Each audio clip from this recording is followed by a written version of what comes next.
ভাই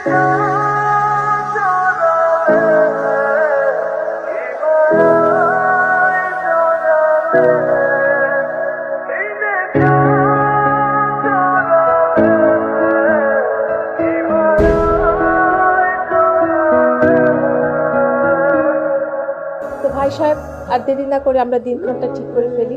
আঙ্কেল, ওদের একটু আলাদা কথা বলা দরকার না? না, এই কথাটা কেন বললি তুই? না না, এইসবের কোনো দরকার নেই। আমি অনেক লজ্জা পাই আঙ্কেল। না না না, সমস্যা কি, কথা তো বলতেই পারে। এই বাবা অর্ণব, যাও মা। আমাকে তোমার পছন্দ হয়েছে? তবে আমার পছন্দের কারণটা জানতে চাও? ল সাবজেক্ট আমার খুব পছন্দ। আমি চেয়েছিলাম আমার হাজবেন্ড একজন লয়ার হবে, সুযোগ হয়নি তাই আমার পড়া হয়নি। আর তোমার সাথে আমার ব্যাপারটা মিলে গেছে এই জন্য।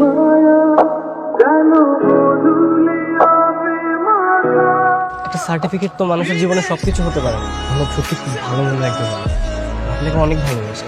আর বাবার যা আছে চাকরি করতে হবে না, বসে বসে খেতে পারে। আমি যাকে বিয়ে করবো সে হবে একজন মেধাবী কর্মজীবী ছেলে। কিন্তু সত্যি বলছি, আমি আপনাকে অনেক ভালোবাসি। বাবার কোনো টাকা পয়সা কমছে না, আমি চাইলে ওকে বিয়ে করতে পারি।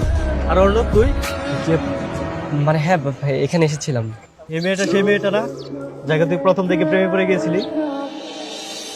প্রেমে পড়ে গিয়েছিল মানে? না না না, কিছু না। এই কি বলছিস সেগুলো? কিছু না মানে ওই তো তুই আর আমি গাজীপুর গেলাম ঘুরতে, তারপর প্রথম দেখলি।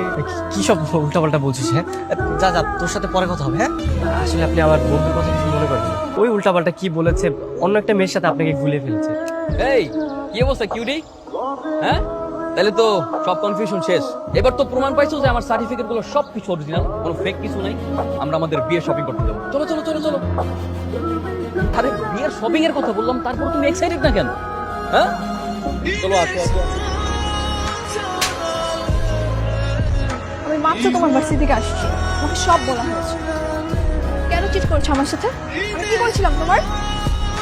কিন্তু আমি স্যারকে অনেক আটকানোর চেষ্টা করেছিলাম, কিন্তু স্যার সব কিছু বলে দিয়েছে। আমি তোমার মতো একটা চিটার ছেলেকে কখনোই বিয়ে করবো না। রাখ তোর বন্ধু, এবারে বন্ধু ডাকবি না। বেঈমান কারি করছিস না? আমি জানতাম তুই কারি করবি। কারি করে তুই আমার আর মনিকার বিয়ে ভাঙছিস, তাই না? ওটা আমারই ভুল ছিল। আমি তোর বন্ধু রাখছি, ওটা বন্ধুত্ব চোখই না। খবরদার খবরদার তুই আমার বন্ধু রাখিস। নেক্সট টাইম যদি আমার বন্ধু রাখছিস না, তাহলে তোর খবর আছে।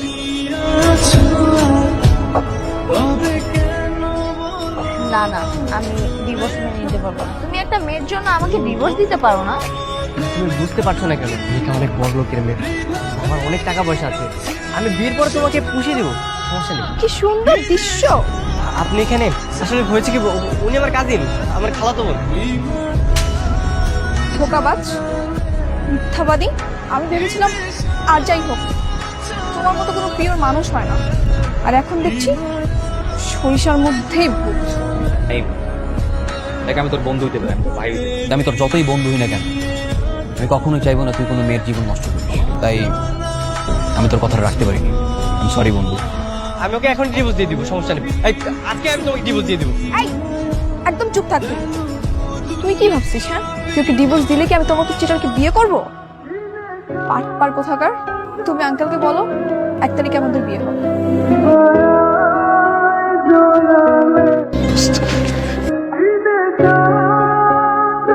সরি বন্ধু, সরি।